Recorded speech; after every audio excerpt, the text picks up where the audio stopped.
In the year 410 of the Common Era, the Roman legions sailed away from Britain.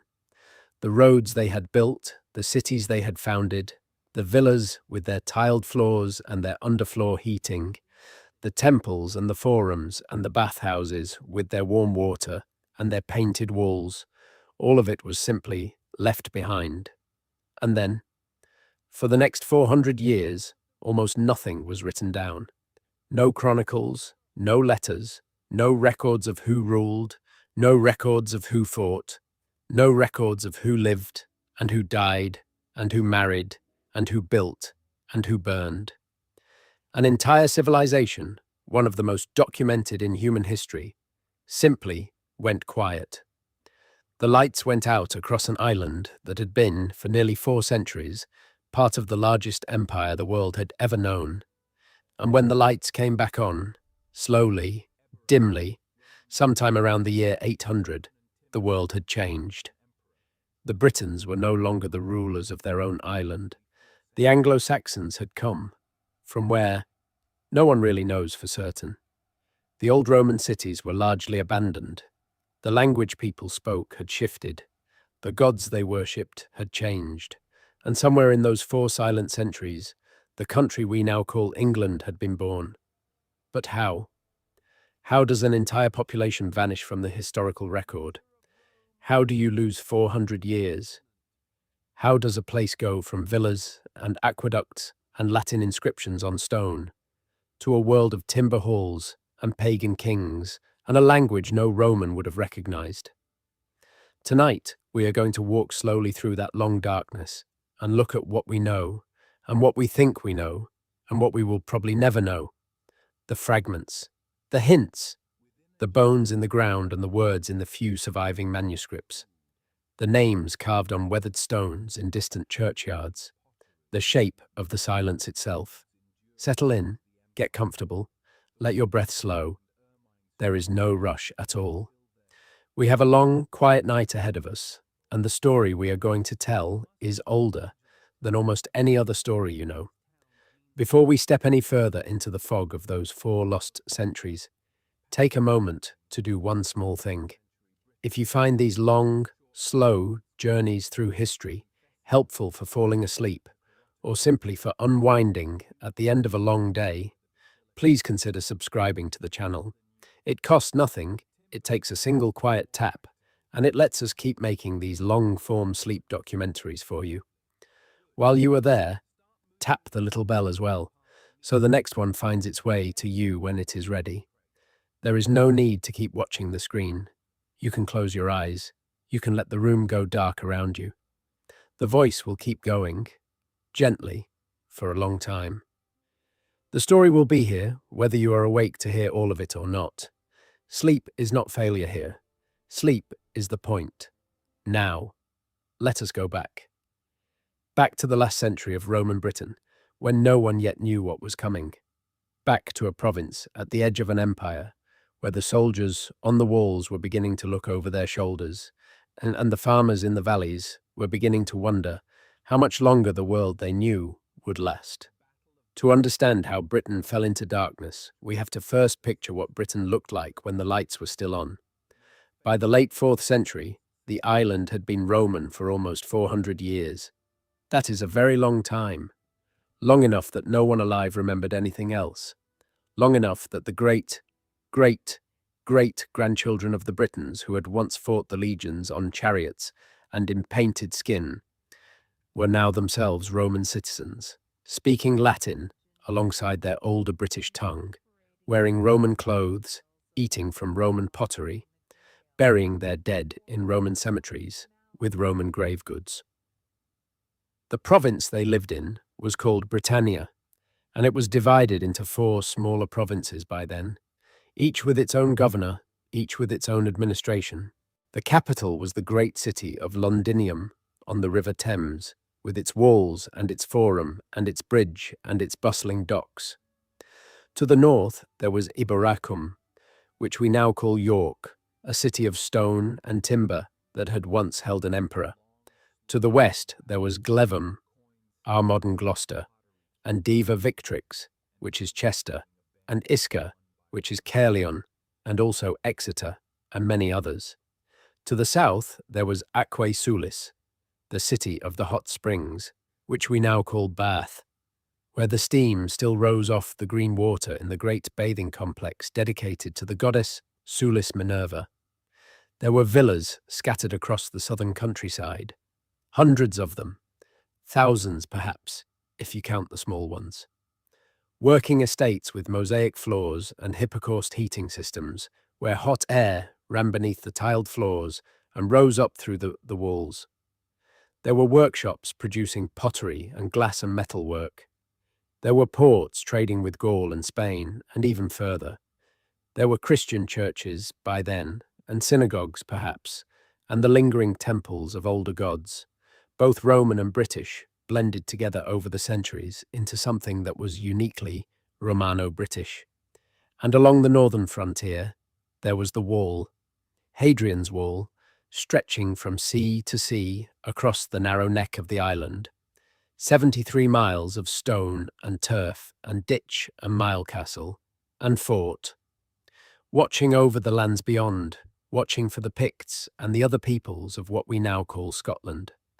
The wall was old by the late 4th century. It had been built in the 2nd century, and by the time we are talking about, it had stood for more than 200 years. The men who manned it were no longer Italians. They were, for the most part, locals, or men from other parts of the empire, who had married locally, settled locally, raised children who knew nothing of any other home. They lived in the fort towns that had grown up just south of the wall, in places like Vindolanda and Hausersteds and Burdeswold, places whose names we still know because their stones are still there, sleeping in the moorland grass. They drank the local beer. They prayed to a mixture of gods.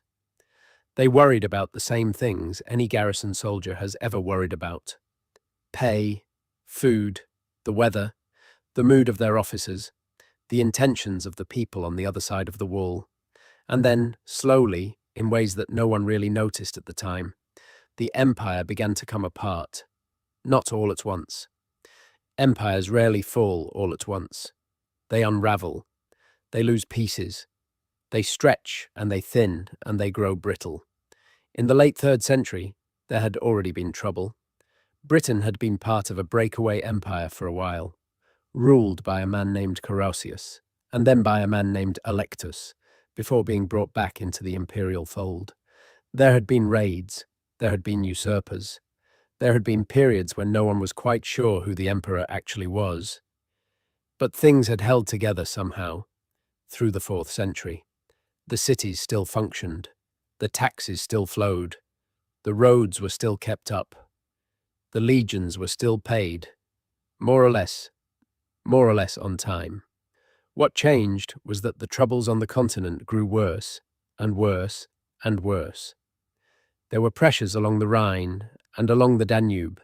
Peoples were moving, whole nations were on the road, pushed by other peoples behind them, who were in turn pushed by others, in a great chain of displacement that stretched all the way back into the steppes of Central Asia. The Goths were moving, the Vandals were moving, the Alans and the Suebi and the Burgundians were moving, the Huns were coming, and every time the Western Empire tried to deal with one crisis, 2 more rose up to take its place. And every time it tried to deal with those, the resources had to come from somewhere. The legions had to come from somewhere. And again, in the late 4th century and into the early 5th, troops were stripped out of Britain to fight wars on the continent. A general would rebel, declare himself emperor, gather the British legions to his cause and march off across the Channel to make his claim, and most of those troops would never come back. It happened with Magnus Maximus in the year 383. He took the soldiers and went to Gaul and was eventually killed, and the soldiers never returned. It happened again with Stilicho, who pulled forces out for his campaigns. It happened again with another usurper, called Constantine, sometimes called Constantine III, in the year 407, who crossed to Gaul with the last significant Roman field army left in Britain, and disappeared into the chaos of the continent. And then, in the year 410, something extraordinary happened. The Britons, the Romano-Britons, the citizens of the province, sent a letter to the emperor, Honorius, asking for help. Their cities were being raided, their coasts were being attacked. The Picts were coming over the wall and from the sea. The Scots, who at this point were a people from Ireland, were raiding the western coasts. The Saxons from across the North Sea were raiding the eastern and southern coasts. The province was in danger, and the emperor wrote back. Or at least, that is what the Byzantine historian Zosimus tells us, many years later, in a single brief passage that is one of the most famous and most disputed passages in all of British history. The emperor wrote back, Zosimus says, and told the cities of Britain to look to their own defences. To defend themselves, he could not help them. He had his own troubles. Rome itself was about to be sacked by the Goths under Alaric. The empire was burning at its heart, and so Britain, after almost 4 centuries as a Roman province, was told, in effect, you are on your own now. That is the traditional date, 410. The year Britain became no longer Roman, the year the long darkness began.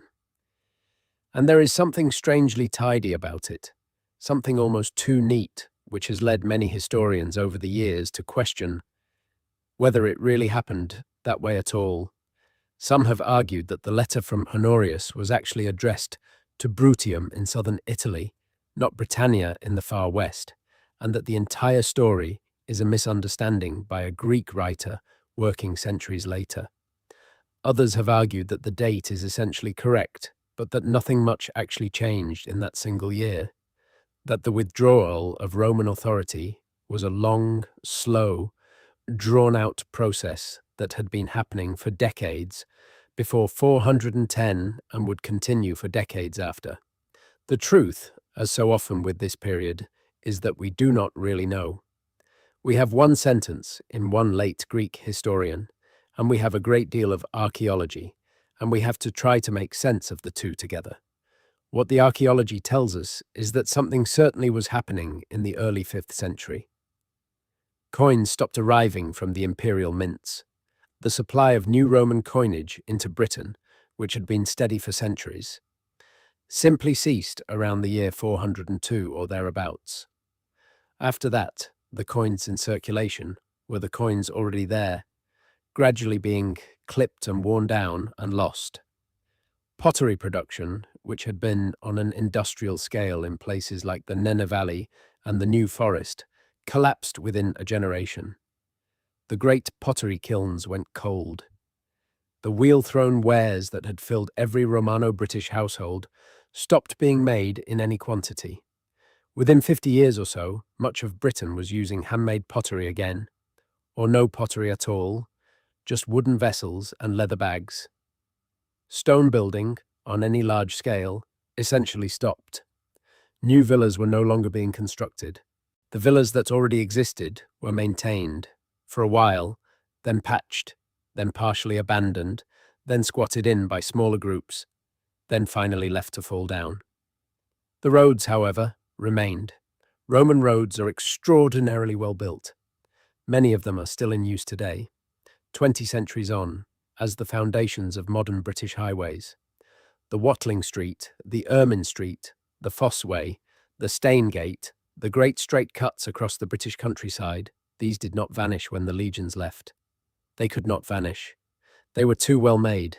And so, even in the deepest of the dark centuries, people walked on Roman roads. They drove their cattle on Roman roads. They marched their warbands and their migrating families on Roman roads. The infrastructure of empire kept shaping the movement of people long after the empire itself had let go of the island. And then the silence began to fall. The contemporary written sources for Britain in the 5th century are vanishingly few. We have a handful of mentions in continental chronicles, brief and confused. We have a letter from a Gallic bishop named Germanus, who came to Britain twice, in the 430s and 440s, to deal with a religious dispute called the Pelagian heresy, and whose biography mentions, almost in passing, that there were still functioning towns and still organized British leaders to receive him. We have the writings of a man named Patrick, the same Patrick who would later become the patron saint of Ireland, who was born in Roman Britain to a Christian family of some standing, who was taken as a slave by Irish raiders as a young man who escaped, who eventually returned to Ireland as a missionary. His writings, which survive in just two short documents called the Confessio and the Letter to Coroticus, give us tiny glimpses of what life in early 5th century Britain was like. A world where Roman titles still meant something, where Christian bishops still wrote letters in shaky Latin, where the children of the elite still received some kind of education, where slave raids from across the Irish Sea were a constant terror. That is most of what we have from inside Britain for the entire 5th century. A handful of letters, a handful of references in foreign chronicles, and then nothing, just the deep quiet and the long, slow change in the landscape and the slow change in the bones. For decades after the soldiers left, the Romano-British world tried to continue. We can see this in the archaeology. In some places, town walls were repaired and strengthened. The big public buildings, the forums and basilicas, were sometimes turned into other uses, divided up into workshops and dwellings, but they were still inhabited. In other places, the towns shrank. People moved out into the countryside. The countryside itself shifted. Some villas were abandoned outright. Others continued, with their owners now operating less like Roman gentry and more like local warlords, ruling over the lands they could see from their walls. The great church at Roxton, which was once the fourth largest city in Roman Britain, was rebuilt in timber in the late 5th or early 6th century, on a scale that suggests a powerful local lord was still in residence there. The hot springs at Bath kept flowing, as they always had, and people still came to them, though the great bathing complex was slowly silting up, layer by layer, with mud and leaves and the dust of years. The tin mines of Cornwall and Devon kept working, in some form, because there is evidence that tin was still being exported across the sea to the Mediterranean, where it was traded for fine pottery and amphorae of wine. Some of that imported pottery has been found in the western British hill forts. We will come back to those hill forts later. They are some of the most important sites in this entire story. But while the western and northern parts of the old province continued in their reduced and changing way, something else was happening on the eastern and southern coasts. New people were arriving. They came from across the North Sea, from the lowlands of what is now Germany, the Netherlands, Denmark, and southern Scandinavia. They came in small numbers at first, then in larger numbers. They came in their long, open boats with their carved prows and their square sails, beaching them on the shingle, dragging them up out of the tide line, and then walking inland to see what they could find. Some of them, perhaps most of them at first, were not invaders in the dramatic sense of the word. They were settlers. Whole families, men and women and children, with their livestock and their seed corn and their household goods, looking for new land. The lowlands they had left were not always pleasant places to live. Sea levels had been rising slowly. Coastal flooding was becoming worse. The climate of northern Europe was shifting, becoming colder and wetter in the 5th and 6th centuries. There were good reasons to look across the water at the green and well-watered island of Britain and think that perhaps a new home could be made there. And the Romano-Britons, we should remember, were not entirely surprised by this. The Saxon shore forts, as they were called, had been built along the eastern and southern coasts of Britain in the 3rd and 4th centuries, precisely because raiding from across the North Sea was already a serious problem.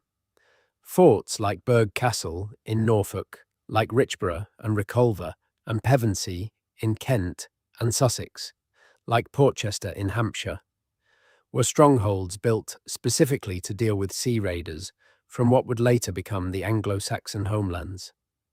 There had been Saxon and Frisian and Anglo raiders coming to Britain for at least a century before the Romans left.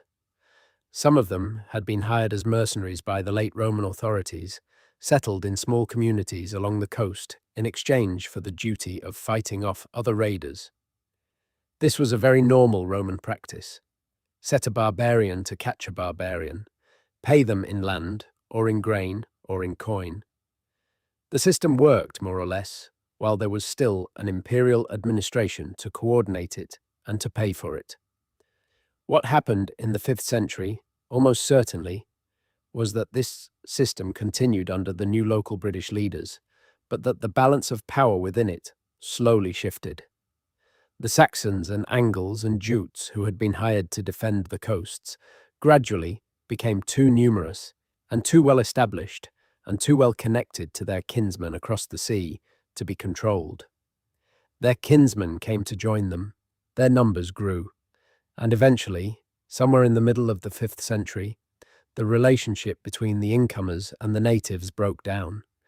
We do not know exactly how, we do not know exactly when, we do not know whether it was sudden or gradual, whether it was one event or many.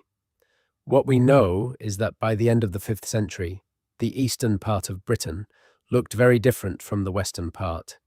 In the east, the old Roman towns were largely abandoned. New farms and villages were being built, of timber in styles imported from across the sea, with longhouses for cattle and people under the same roof, with sunken floored buildings for weaving and craftwork, with pagan cemeteries containing cremation urns and burials with grave goods. In the west, the Roman cities had also largely emptied out, but the old British language continued, and the old British leaders continued, and the connections to the Mediterranean continued. Two different worlds, growing apart on the same island in the same century. And the people who lived through this saw none of it as a single story. They saw their own small piece of it. The farmer outside Roxton saw the city walls slowly crumbling on the horizon. The fisherman on the Kentish coast saw the long ships beaching on the sand, and the strangers walking up onto his land. The widow in a Cotswold villa saw her servants leave, one by one, because there was no longer any money to pay them, and the roof began to leak, and she did not have the means to repair it. The young man on the western coast watched his older brother taken away by Irish slavers and never saw him again. The Christian bishop in a small Welsh town wrote a letter that no one would read for centuries, in shaky Latin, on parchment that would not survive. The Saxon settler in East Anglia buried his father with a sword and a shield and an iron helmet, and stood by the smoking grave and looked west at the long flat land going on for miles, and thought, "This is mine now. This will be ours." Each of them was living through the same long unravelling, and none of them knew it, and none of them wrote it down, and none of them could have known how it would end. This is what the silence sounds like when you press your ear to it. It is not really silence at all. It is the sound of 1,000 small lives going on, in 1,000 small places, without anyone keeping track. It is the sound of a civilization not collapsing in a single dramatic moment, but slowly forgetting itself, slowly becoming something else. And that is the world we are going to walk through tonight. Slowly, gently, with our eyes half closed, because that is the only way you can really see it.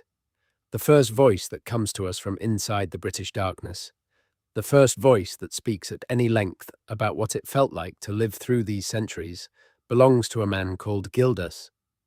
We do not know exactly when he was born, or where, or who his parents were. We do not know what he looked like, or where he is buried, or whether he ever met any of the people he wrote about. What we have is a single long document, written in difficult Latin, in a style that draws heavily on the Hebrew prophets of the Old Testament, called On the Ruin and Conquest of Britain, De Excidio et Conquestu Britanniae. It was probably written sometime in the middle of the 6th century, perhaps around the year 540, perhaps a little earlier or later. And it is, essentially, a furious sermon. Gildas was a Christian and almost certainly a monk, and he was writing to scold the kings and the clergy of his own time. whom he considered to be wicked and corrupt and incompetent and a disgrace to their ancestors. He wanted to shake them by the shoulders and tell them how badly they had failed. And in order to do that, he told them the story of how Britain had come to its present state. He told them, in his own bitter and angry way, what had happened in the century and a half before his birth. And in doing so, almost by accident, he gave us the only contemporary native narrative we have for the British 5th century. Gildas tells us that after the Romans left, the Britons enjoyed a brief period of prosperity and then began to fall into vice. They grew lazy and luxurious. They forgot their Christian duties. They quarreled among themselves. Their leaders became petty tyrants. And then, he says, came the Troubles. Raids from the Picts in the north. Raids from the Scots, who, as we have said, were really Irish raiders, from the west. The British leaders sent appeals to Rome, and Rome sent help. Twice, and the help was effective for a while. But Rome could not keep sending help forever. And so eventually, a council was held among the Britons, and a certain leader, whom Gildas calls a proud tyrant, made a fatal decision. He invited the Saxons to come and help defend Britain against the Picts. He gave them land in the east of the island, in exchange for military service. And the Saxons came, in 3 keels, in 3 long ships, and they fought the Picts, and they were good at it. And then their cousins came, and then their cousins' cousins. And then, finding the food generous and the British weak, they turned on their hosts. They demanded more. They threatened. They burned. They massacred. They swept across the island like a great fire, Gildas says, from sea to sea, burning the cities, throwing down the walls, killing the priests at the altars, hanging the dead bodies of citizens from the broken stones of their own forums. This is the story we have inherited. This is the story that all the later medieval accounts are built on. The proud tyrant, the invited Saxons, the betrayal, the catastrophe. And Gildas does not name the proud tyrant in his text, but later writers, working from his account, supplied a name. They called him Vortigern. The word itself, in Old British, simply means High King or Overlord. It is possible that Vortigern was a real personal name, and it is possible that it was a title that came to be remembered as a name, the way the Roman emperors were remembered by their honorifics rather than their birth names. Either way, the figure of Vortigern, the British leader who made the fatal decision to invite the Saxons, has loomed large in British memory ever since. There are places named for him in Wales. There is a hill in Snowdonia called Dennis Emrys, where, according to a much later tradition, his fortress was supposed to have stood, and where, according to legend, the young prophet Merlin first revealed his powers by pointing out the 2 dragons sleeping in the pool beneath the foundations. The story has grown elaborate over the centuries. It has been embroidered with magicians and prophecies and ill-fated marriages. But at its core, even today, sits the version Gildas first told. A British leader, faced with terrible pressures, made a bargain with mercenaries from across the sea, and the bargain went catastrophically wrong. The leaders of the Saxons, in the traditional version, were 2 brothers named Hengist and Horsa. Hengist means stallion and Horsa means horse, so we already have a clue that we may be dealing with mythological figures rather than historical ones. The pairing of horse-named brothers as founders is a very common pattern in the Indo-European mythologies of Northern Europe. There are similar pairs in the German tradition, in the Roman tradition, in the Vedic tradition of ancient India. The names smell more of legend than of history, and yet Hengist and Horsa keep appearing in the early Anglo-Saxon sources, as if they had been real. The Anglo-Saxon Chronicle, compiled centuries later but drawing on older traditions, places their arrival in the year 449, and says they came at the invitation of Vortigern.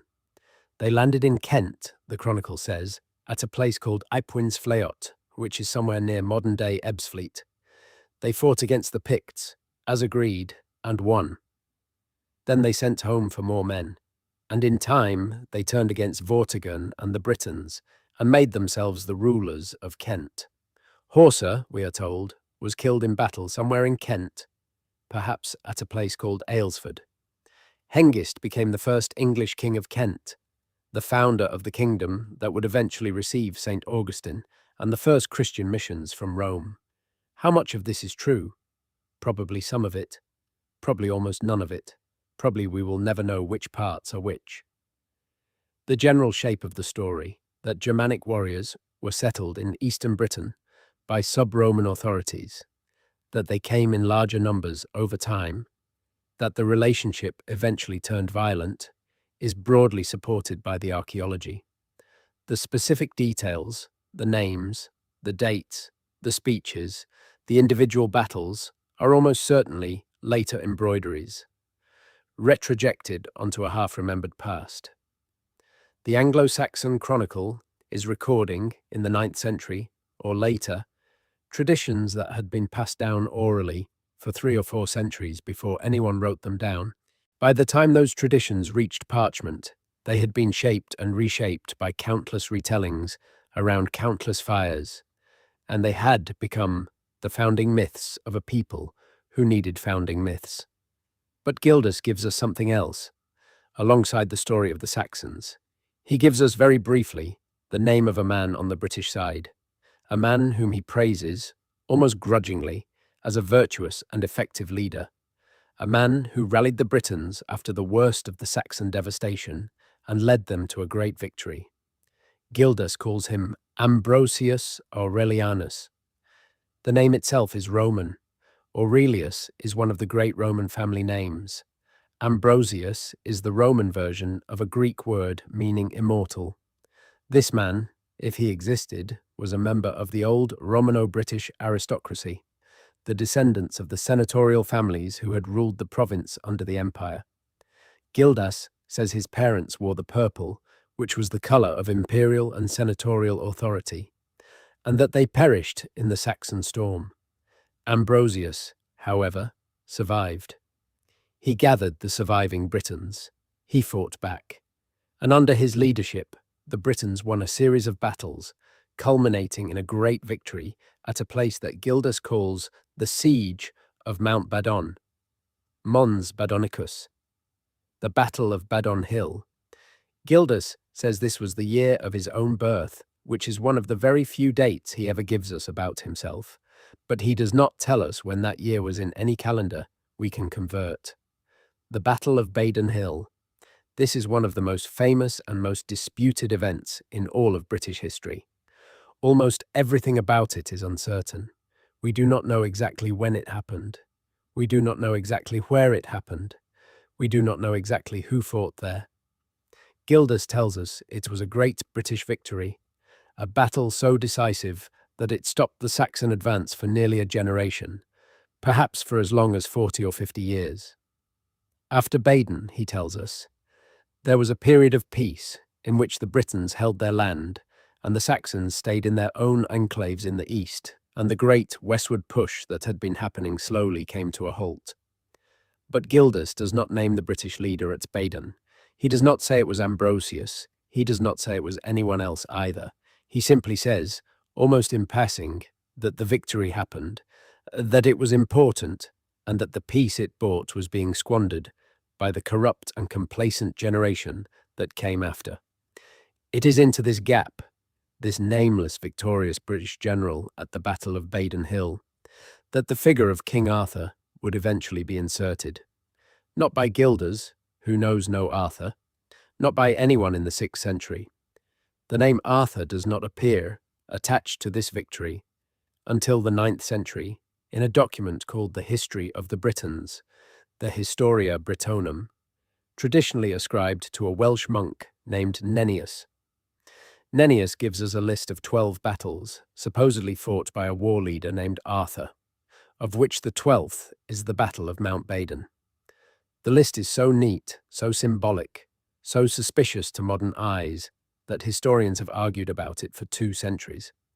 Some of the battle sites in the list cannot be identified at all. Some of them seem to be drawn from old Welsh poetry. Some of them appear in other contexts in other sources, attached to other leaders. The whole list reads less like a historical record and more like a praise poem, the kind of catalogue of victories a bard would sing at a king's table, with each battle name a flourish for the audience to recognize and applaud. And yet, the figure of Arthur has refused to die. He has been claimed by generation after generation, by writers and poets and chroniclers, by Welsh and Cornish and Breton and English and French.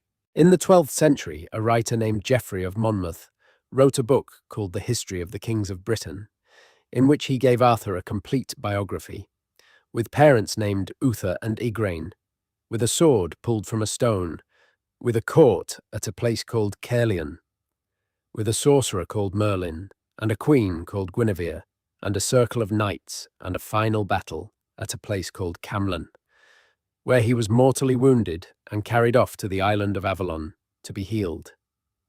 Geoffrey of Monmouth was, by any reasonable standard, making most of it up, drawing on snippets of Welsh legend and folklore and a great deal of his own imagination.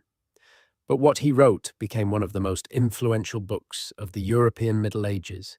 From Geoffrey, the Arthur legend spread into French romance, with the addition of figures like Lancelot and the Holy Grail. From the French, it came back into English, in works like Sir Thomas Malory's Le Morte d'Arthur in the 15th century. From Malory, it spread into everything we now know about Arthur, all the poems and the paintings and the plays and the films. But strip all of that away. Strip away the round table and the sword and the magicians and the grail and the queen and the knights and the wizards. What is left at the very bottom is a single phrase in a single 9th century Welsh document naming a war leader called Arthur as the victor at a battle that Gildas had described 3 centuries before, but had not named anyone for. Is that enough to say that Arthur was real? Most modern historians say no. Most modern historians say that if there was a real war leader behind the legend, his name is forever lost, and we have only a literary figure built on top of a half-remembered space in the dark. But others argue that the persistence of the tradition, the fact that the Welsh and the Cornish and the Bretons all remembered an Arthur, the fact that the name Arthur appears as a personal name in the early 7th century among the kings of Dal Riata in western Scotland, suggesting that someone called Arthur had been famous enough in earlier generations for parents to want to name their sons after him, points to something real underneath. We will not solve this tonight. No one is going to solve it. The mist around Arthur is too thick, and the documents are too few, and the legends have grown too tall around whatever historical seed once existed. What we can say is that, somewhere in the late 5th century, in the period after the worst of the Saxon devastations, and before the renewed pressures of the 6th century, the Britons did manage to push back. They did fight a war. They did win some kind of important victory. And in their memory, that victory had a name, and the name became Baden, and the leader at Baden eventually became Arthur, and the figure of Arthur became one of the great myths of Western civilization. From a single sentence in Gildas to all the libraries of the world, that is one of the strangest journeys in all of history. Now, while the legends were forming around figures like Vortigern and Hengist and Arthur, real things were happening on the ground. People were really living, kingdoms were really being formed, and it is to those kingdoms, the ones that arose in the western and northern parts of Britain in the 5th and 6th centuries, that we should turn next. Because the great mistake that English speakers often make when thinking about this period is to assume that the story is the story of the Anglo-Saxons. The Saxons arrive, the Britons disappear, and then the Saxons gradually fill up the island until they become the English. That is the simple version. That is the version that schoolbooks have often taught. But it is not what really happened. What really happened is that for most of these 4 centuries, half of the island, or more than half, was still ruled by the descendants of the Romano-Britons. They had their own kingdoms. They had their own kings. They had their own bishops, their own armies, their own poets, their own legends. They survived. They flourished in their reduced and changing way. And we know enough about them from a scattering of inscribed stones, from a few surviving Welsh poems, from the occasional reference in continental sources, to give them at least a shadowy outline. To the southwest, in what is now Cornwall and Devon, and parts of Somerset and Dorset, there was the kingdom of Dumnonia. The name comes from the old British tribe called the Dumnoni, who had lived in that part of the country since before the Romans arrived. After the empire withdrew, Dumnonia continued to exist as a more or less independent British kingdom, ruled by a line of kings whose names survive only fragmentarily in much later sources. The Dumnonian kings traded with the Mediterranean, as we have already mentioned, exporting tin and importing fine red pottery and amphorae of olive oil and wine. Their main centres seem to have been at hill forts that had been refortified after the Roman withdrawal. The most famous of these is Tintagel on the rugged north coast of Cornwall, where the cliffs drop straight into the Atlantic and the wind never quite stops. Tintagel today is most famous as the supposed birthplace of King Arthur, a legend that grew up around the medieval castle that still stands there in ruins. But before the medieval castle, before any legend was attached to the place, Tintagel was a major sub-Roman centre. Archaeological excavations there have found hundreds of fragments of imported Mediterranean pottery, the so-called Phocian red slipware and African red slipware, dating to the 5th and 6th centuries. Tintagel was, in its day, one of the most important harbours in Western Britain, a place where ships from the Byzantine world came in and traded for British tin and other goods. It was a royal site. Whether or not Arthur ever lived there, kings certainly did. Further north, in what we now call Wales, there were several British kingdoms that emerged in this period. There was Gwynedd in the northwest, centred on the mountainous land of Snowdonia and the island of Anglesey. The kings of Gwynedd claimed descent from a figure called Cunedda, who was said to have come down from northern Britain in the late 4th or early 5th century to drive out Irish settlers and establish his line. There was Powys in the east of what is now Wales, sometimes extending into what is now the English Midlands. There was Dyfed in the southwest, where the influence of Irish settlement was particularly strong, with bilingual inscriptions in Latin and in the Irish Ogham script appearing on memorial stones. There was Gwent and there was Glewysing in the southeast, which would later combine to form Morgan WG, what is now Glamorgan. Each of these kingdoms had its own dynasty, its own court, its own internal politics, its own wars with its neighbours. They appear in the genealogies that were eventually written down in Wales in the 10th and 11th centuries, in lists of names going back to figures with Roman-style names like Constantine and Maxen, which was the Welsh form of Maximus, and back beyond them to even more shadowy ancestors. Further north still, in the country that the Romans had never fully conquered and that had now fallen out of the empire entirely, there were the British kingdoms of the north. These are the ones whose memory has come down to us most faintly. There was Gododin in the southeast of what is now Scotland, around modern Edinburgh, which the Britons of the time called Din I Aidin. There was Strathclyde in the southwest, around the rock of Dumbarton on the Clyde, which they called Altclud. There was Reged, somewhere in what is now Cumbria, and possibly parts of Galloway, although its exact extent has never been firmly established. There was Elmet in what is now West Yorkshire, surviving as an independent British kingdom well into the 7th century, longer than any of the others on the eastern side of the country. And there were others, smaller, half-remembered, mentioned once or twice in a poem or a saint's life, and then never again. These were the kingdoms that the Welsh later called the Hen Ogledd, the Old North. The Britons of those northern lands spoke a language ancestral to modern Welsh, and they remembered themselves, even as their kingdoms slowly fell or were absorbed, as part of the same Brittonic world that stretched from the Forth down to the tip of Cornwall. When Welsh bards in later centuries sang of the heroes of the Old North, they were singing of their own ancestors. The great poem called Wai Gododin, attributed to the bard Aneirin, commemorates a doomed warband from Gododin that rode south to fight the Angles at the Battle of Cattraeth, somewhere in what is now Yorkshire. Around the year 600, 300 warriors set out, the poem tells us, and only one returned. They had drunk mead for a year in the hall of their king, before riding out, and they fought bravely, and they died. The poem is not history in the modern sense. It is praise poetry, sung in halls in front of patrons who wanted to hear about heroic ancestors. But underneath the heroic frame, it preserves the names and the situations of real people, real kings, real battles, real catastrophes.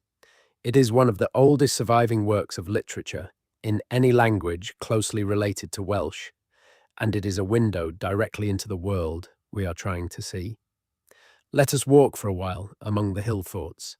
The hill forts are where the archaeology is at its richest, and where you can still, today, climb up and stand on the ramparts and look out and try to imagine what it was like.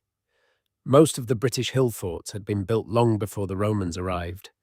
They are Iron Age constructions, going back to the centuries before the Common Era, when the various British tribes lived in fortified hilltop communities and looked out across their territories. When the Romans came, many of these hill forts were abandoned. The Roman authorities preferred their populations down on the plains, in the new Roman towns, where they could be more easily taxed and administered. The hill forts went quiet. Grass grew over their ramparts. The wooden palisades rotted and fell. The internal buildings collapsed. For 3 or 4 centuries, most of them slept. And then, sometime in the 5th or 6th century, the people came back. The grass was cleared. The ramparts were repaired and heightened. New gates were built, and new walls of dry stone, and new timber halls inside the enclosures. The hill forts were being reused, not as the homes of tribal communities as they had once been, but as the strongholds of the new sub-Roman warlords and kings.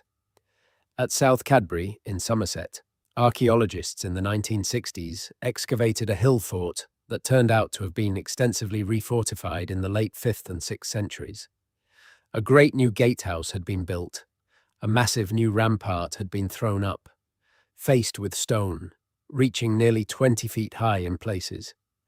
Inside the enclosure, a substantial timber hall had been constructed, with stone footings and a thatched or shingled roof.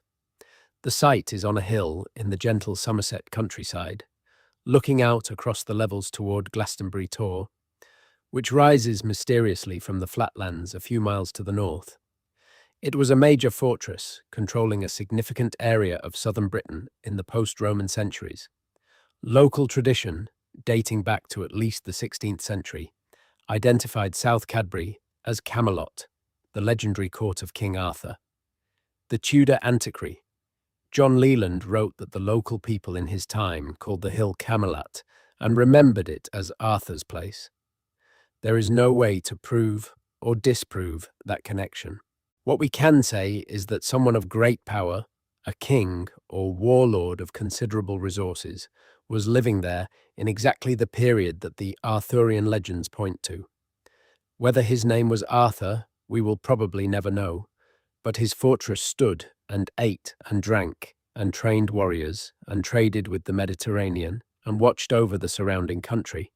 And eventually, somewhere in the 7th century or the 8th, it fell quiet again, and the grass grew back over the ramparts a second time. At Dinas Powys, in what is now South Wales, just outside Cardiff, another hill fort was reoccupied in the 5th and 6th centuries. This one was smaller, but the archaeology revealed something remarkable. The site had been a centre of metalwork production. Workshops on the hilltop had produced fine jewellery, brooches and pins and decorative fittings in styles that drew on both late Roman and emerging insular Celtic traditions. Imported Mediterranean pottery had been arriving there too, in much the same pattern as at Tintagel, though in smaller quantities. The bones of cattle and sheep and pigs and red deer were scattered through the deposits, in numbers that suggested a community of perhaps 50 or 100 people, perhaps a few more, including warriors and craftsmen and servants, eating well on the produce, brought up to the hill from the surrounding country. It was probably the seat of a minor king or lord, ruling a piece of what would later be known as Glamorgan. His name we will never know. But for 2 centuries, his hill fort hummed with activity. Bronze and silver were melted in his crucibles. Wine from the eastern Mediterranean was drunk in his hall. His warriors slept in timber barracks within his ramparts. And one day, sometime late in the 6th century, or in the 7th, that activity faded too, and the workshops went cold, and the site became, once again, just a green hill above the streams of the Vale of Glamorgan. At Tintagel, as we have already touched on, the picture was different. Tintagel is not really a hill fort in the conventional sense. It is a great rocky headland, almost an island, joined to the mainland by a narrow neck of land. The flat top of the headland is acres in extent, and across that flat top, in the 5th and 6th centuries, scores of small rectangular stone buildings were constructed. There were probably more than 100 of them. The site has been excavated at intervals over the past century, and each new round of excavation has turned up more buildings, more imports, more evidence of intensive use. The Mediterranean pottery sherds at Tintagel number in the thousands. The site was, by the standards of post-Roman Western Europe, an international port. Ships came in from far away and unloaded their goods and took on Cornish tin and possibly other goods and sailed away again.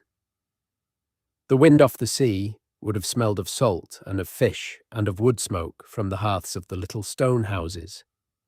The British kings who used Tintagel, perhaps the kings of Dumnonia, perhaps lesser rulers under them, were among the most powerful figures in post-Roman Britain. And when Geoffrey of Monmouth, 6 centuries later, chose Tintagel as the place where King Arthur was born, in the romantic tale he invented, he was, perhaps without knowing it, drawing on a much older memory. People had remembered, in some dim way, that Tintagel had once been an important royal place. The memory had become legend. The legend had become Arthur. And the actual site, the windswept headland, sat there all along, with its stone houses and its broken pottery sleeping under the turf, waiting for the spades to come. There were many other hill forts, of course. Dinas Emrys in Snowdonia, perched on its rocky knoll above the wooded valley, where excavations have found post-Roman occupation and imported pottery, and where the Vortigern legend later settled. The hill of Castell Henlys in Pembrokeshire, the strange terraced hill of Garn Bodwan on the Lane Peninsula, the promontory fort of Burgh Castle in Norfolk, originally one of the Saxon shore forts, possibly reused by sub-Roman authorities. The crag of Bamburgh in Northumberland, where a British fortress called Din Gwaroy stood before it, became the seat of the Anglian kings of Bernicia. The mighty rock of Dumbarton in Scotland, Alt Clud, the capital of the British kingdom of Strathclyde, which would survive as an independent power into the 11th century. Each of these places had its own story. Each was occupied, fortified, used by some local king or chieftain or warlord, defended, eventually abandoned or destroyed or taken over. The map of post-Roman Britain, if we could draw it accurately, would be sprinkled all over with these little points of activity, these centres of power, like embers from a great scattered fire that had once been the Roman province. Many of those embers eventually died. A few of them caught new fuel and burned brighter. But for the long 5th and 6th centuries, they were what was left. While the British kingdoms held the west and the north, the eastern part of the island was undergoing a transformation, that we can see far more clearly in the archaeology than in any written source. The Anglo-Saxon settlement, as historians sometimes politely call it, or the Anglo-Saxon invasion, as it has more dramatically been called, was reshaping the landscape from the coast inwards. In what is now East Anglia, in Lincolnshire, in Yorkshire, in Kent, in Sussex, in the East Midlands, new cemeteries were appearing. These were not Roman cemeteries. They were not Christian cemeteries. They were pagan cemeteries, with the dead buried with weapons, or cremated and placed in urns, or sometimes inhumed in long rows, oriented in various directions, with brooches and beads and combs and knives and the occasional fine sword. The grave goods in these cemeteries match, in their details, the grave goods being deposited in cemeteries in northern Germany and southern Scandinavia in the same centuries. The brooches in the British graves are made in the same styles as the brooches in graves at sites like Feddersen-Weerde on the German coast, or at sites in Schleswig-Holstein or in southern Jutland. Some of the British graves contain objects that were almost certainly made in the continental homelands and brought across the sea by their owners. Others are local imitations produced by smiths working in the New English communities in the manner of the styles their grandparents had learned in the old country. Either way, the cemeteries tell a clear story. People with strong cultural ties to the lowlands of northern Europe were now living in eastern Britain in significant numbers, and they were not converting to Christianity, and they were not adopting Romano-British burial customs. They were burying their dead in their own way. How many of them were there? This is one of the great unresolved questions of British history. For a long time, the traditional view was that there had been a massive migration. Tens of thousands, perhaps hundreds of thousands, of Saxons and Angles and Jutes had crossed the North Sea and overrun the lowlands of Britain, displacing or killing or enslaving the existing population. The British, in this view, had either fled westward into Wales and Cornwall and across the sea to Brittany, or had been wiped out or had been reduced to a serf class in the New English society. This was the view of most 19th century historians. It fit the narrative of conquest and replacement that the Victorian imagination found attractive, and it seemed to be supported by the apparent completeness of the linguistic change. The English language is a Germanic language, descended from the speech of those very Saxons and Angles. It contains very few words that can be traced back to the British language. There is no obvious British substrate the way there is, for example, a Celtic substrate in French. If the British population had remained, the argument went, surely some of their words and grammar would have survived into the New English. The fact that almost none did suggested that the population itself had not survived in any significant numbers.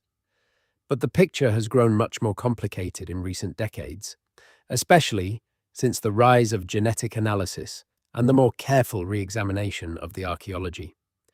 The grave goods that look so Germanic might have been adopted by Britons who wished to align themselves with the new ruling group. Cultural assimilation can run in either direction. There are well-documented examples from other periods and places where a small but powerful incoming group has transformed the culture of a much larger native population, without large-scale population replacement. The Normans in 11th century England are a good example. After 1066, the language of the elite became French, the architecture became Norman, the laws became Norman, and yet the great mass of the English population remained English. If we only had archaeology and no written records, we might guess that England had been depopulated and replaced by Normans in the 11th century, which we know it was not. Could something similar have happened in the 5th and 6th centuries? Could a relatively small Anglo-Saxon ruling class have come over, established control of the lowlands, imposed their language and customs over time, while the bulk of the population remained the descendants of the Romano-British? Some historians now think this is exactly what happened. Others still believe in a larger migration. The genetic evidence has been argued in both directions, and the analysis depends a great deal on which DNA you are looking at, and from when, and from where, and how you interpret it. What we can say is this. The recent ancient DNA studies, which extract genetic material directly from the bones of people who lived in this period and compare it to other populations, suggest that there was a substantial migration into eastern England, not a total replacement. The native British population did not disappear genetically, but there was a real influx, especially into the eastern parts of the country, and especially in the 5th and 6th centuries. The mixing was uneven, with more incomers in some places, more natives in others. By the time the first English kingdoms emerge into clearer historical view, in the 7th century, the population of what would become England was a blend, with significant contributions from both groups. The cultural face of that blend, the language and the customs and the names, was Anglo-Saxon. The blood was mixed. The story was not as simple as conquest and replacement, and it was not as simple as elite takeover. It was both, and neither, and something in between, with regional variations that we may never fully untangle. The language change is still the strangest thing. Even if there was substantial migration, it remains surprising that almost no British vocabulary survived into Old English. The few words that have been claimed as British substrate, things like brock for badger or cum for a small valley, are debated. Place names tell a slightly different story. The names of the rivers, in particular, are heavily British. The Thames and the Trent and the Severn and the Avon and the Tyne and the Tees and the Mersey and the Wye and many others all have names that go back to pre-English forms. Avon, in particular, is simply the British word for river. Whoever told the incoming Anglo-Saxons that the river was called Avon was a British speaker, and the new arrivals took the name and used it, without quite realizing that they were using a common noun rather than a proper name. The same is true of many smaller geographical features. Hills, ridges, woods, sometimes whole districts, retained their old British names, even as the language of the people living there shifted. The names are like fossils in the stratigraphy of the landscape, pieces of an older world preserved in the speech of the new one. So someone was still speaking British, at least for long enough to teach the names to the newcomers. The two languages must have coexisted in some places for some generations before the older one finally died out. There is another factor that we should pause on for a moment, because it is one of the most haunting and least appreciated aspects of this whole period. The climate. In the spring of the year 536, something extraordinary happened in the sky. Across the whole northern hemisphere, the sun grew dim. A veil of haze, faint to begin with but soon thick enough that people noticed, hung over Europe and Asia for more than a year. Crops failed, summers were cold, there was snow in August in some places.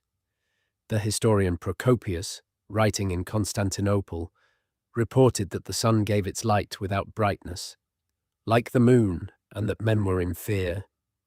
The Irish Chronicles reported a failure of bread in the year 536. The Chinese annals reported drought and famine. The tree rings of that year, in oaks and pines all around the northern hemisphere, are stunted and narrow, recording a single bad summer like a thin, pale line in the wood. We now know, from analysis of ice cores from Greenland and Antarctica, that a major volcanic eruption took place in the year 536, possibly in Iceland, possibly in Central America, possibly two eruptions, close together. Vast quantities of sulfur and ash were thrown into the stratosphere, where they spread around the globe and dimmed the sun for years.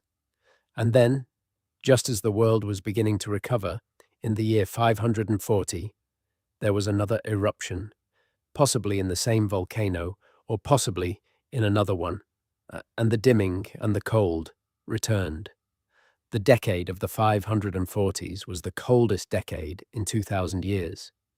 People starved, communities collapsed, and for a population that was already weakened by war and by upheaval, the strain was almost unbearable.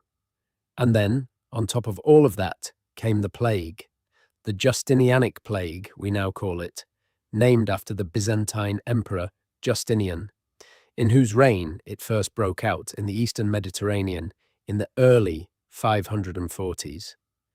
It was the first major pandemic of bubonic plague in recorded history, the same disease that would later become the Black Death of the 14th century. It started, the records suggest, somewhere in Central Africa, and travelled up to Egypt, and then by ship to Constantinople, where Procopius described it in horrifying detail.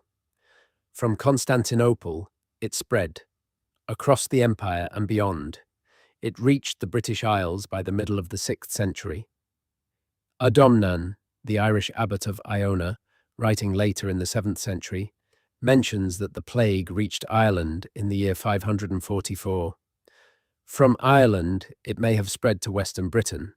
Some scholars have suggested that the plague disproportionately affected the Romano-British populations, who were still connected by sea trade to the Mediterranean and the continent, while the Anglo-Saxon populations of Eastern Britain, who were less tightly woven into those trading networks, were less affected. If this is true, it would help explain how the balance of power in Britain shifted so dramatically in the late 6th century. The British kingdoms, which had held their ground after Badon, began to lose it again. The Anglo-Saxons began to push westward once more. By the year 577, according to the Anglo-Saxon Chronicle, 3 British cities, Gloucester and Cirencester and Bath, fell to the West Saxons at the Battle of Diorham. The British kingdom that had controlled that area, whatever it had been called, collapsed. The path to the Bristol Channel was opened. The Britons of the southwest were cut off from the Britons of Wales by a wedge of New English territory. The world of Mediterranean trade, which had kept Tintagel and Dinas Powys and South Cadbury flourishing, began to dwindle. The pottery imports tail off in the archaeological record around the same time. By the end of the 6th century, the connection across the sea to the eastern Mediterranean had effectively closed. The British West was on its own. Out of the changing land in the late 6th and early 7th centuries, the first true English kingdoms began to emerge into something resembling the historical light. We can see them now, dimly, like figures in a fog that is just beginning to lift. There were many of them, smaller than the kingdoms we usually name, sometimes called the Heptarchy, when historians want to give the period a tidy shape, although in reality there were never exactly 7, and the number rose and fell. There was Kent in the south-east corner, the oldest of them, ruled by the line that traced itself back to Hengist, with its capital at Canterbury. There was Sussex, the kingdom of the South Saxons, between the Weald and the sea. There was Wessex, the kingdom of the West Saxons, which began as a small enclave in the upper Thames Valley and gradually spread southward and westward across central southern Britain. There was Essex, the kingdom of the East Saxons, in what is now Essex and parts of Hertfordshire and Middlesex, including the abandoned ruins of Londinium. There was East Anglia, divided into the regions called Norfolk and Suffolk. The North folk and the South folk of the East Angles ruled from royal centres like Rendlesham and probably others. There was Mercia in the middle of the country, originally the kingdom of the Anglian peoples of the Trent Valley, which would in time grow to dominate most of the Midlands and become for a while the most powerful kingdom in Britain. And there was Northumbria in the north, which itself was originally 2 kingdoms, Bernicia in the north and Deira in the south, that were combined and recombined under various kings and that together stretched from the Humber up to the Firth of Forth. There were also smaller kingdoms that appear in the records and then vanish, swallowed by their bigger neighbours. There was Lindsey, around modern Lincoln. There was Huici, in what is now Worcestershire and Gloucestershire and parts of Warwickshire, ruled by a sub-king under the kings of Mercia. There was Magun Saita on the Welsh border. There was the Middle Anglian kingdom of the Eclingus before it was absorbed into Mercia. There were probably others whose names have been entirely lost. The picture is not one of a tidy heptarchy, but of a constantly shifting patchwork of small polities, with kings rising and falling, alliances forming and breaking, territories being won and lost, royal houses dying out and being replaced. It was very much like the political world of the British kingdoms to the west, which was also a patchwork of changing alliances and shifting borders. The difference was that the Eastern kingdoms were now English in language and culture, while the Western kingdoms remained British. And the line between them, the long boundary running roughly north and south through the middle of the island, was where the wars were fought. The most powerful king of the early 7th century, the first king for whom we have something like a serious biography, was Aethelbert of Kent. He was the great-great-great-grandson, in the official genealogy, of Hengist. He ruled Kent from somewhere around the year 580 until his death in 616, which is a long reign for any age but particularly for this one. He was a pagan in a kingdom that was still largely pagan, but he had married a Christian princess named Bertha, the daughter of a Frankish king from across the Channel. She had brought with her a Christian chaplain named Liudhard, and she had been allowed to continue practicing her faith in a small church just outside Canterbury that had been built in Roman times and was still standing. That church, dedicated to St. Martin of Tours, is still there. It is the oldest church in England that has been in continuous use as a place of Christian worship. Its walls contain Roman brickwork from the original construction, 16 centuries old, set into the masonry by Bertha's craftsmen, and never since demolished. You can still go and visit it. You can still stand inside and look at the walls and know that you are standing in the same space where the Queen of Kent prayed in the years before St. Augustine arrived. And it was to Aethelbert and his court that St. Augustine and his fellow monks came in the year 597, sent from Rome by Pope Gregory the Great to bring Christianity to the English. The Venerable Bede, writing more than a century later, tells the story in his ecclesiastical history of the English people, which is one of the great works of early medieval literature, and our single most important source for everything that happens in England from the late 6th century onwards. According to Bede, Augustine landed on the Isle of Thanet, on the coast of Kent, with a band of about 40 companions. They were nervous. They had heard frightening stories about the ferocity of the English. They had nearly turned back several times on their journey through Gaul, but they came on, and they landed, and they sent word to King Aethelbert that they had come from Rome with good news. Aethelbert, with the caution of a man who had been told that wizards might bewitch him with their incantations, insisted that the first meeting take place out of doors, where no spells could be safely cast. So, Augustine and his monks walked out to meet him in a field on Thanet. They came in procession, carrying a silver cross and a painted board with the image of Christ, singing their Latin chants in voices that must have sounded, to Kentish ears, very strange indeed. Aethelbert listened. He did not promise to convert. He did promise that they could come into his kingdom and preach freely, and he gave them a house in Canterbury, the old Roman capital of the kingdom, where they could live and pray. And there they began to build, slowly, the foundations of what would eventually become the English Church. Within a year, Aethelbert himself was baptized. Within a generation, his kingdom was officially Christian, even if the deep practice of the old faith continued in many homes for much longer. The conversion of the rest of England took the better part of the 7th century, and it did not happen in a single straight line. Kings converted, and then their sons reverted to paganism. Kingdoms received missionaries, and then expelled them. Bishops were appointed, and then driven out. The work was slow and difficult and uneven, but the long arc bent in one direction. By the end of the 7th century, all the major English kingdoms had officially adopted Christianity, although the missions that converted them had come from different directions. Kent and the south had been converted by missionaries from Rome, working out of Canterbury. The kingdoms of the north had been converted for the most part by missionaries from the Irish Church, working out of the monastery of Iona on its small green island off the western coast of Scotland.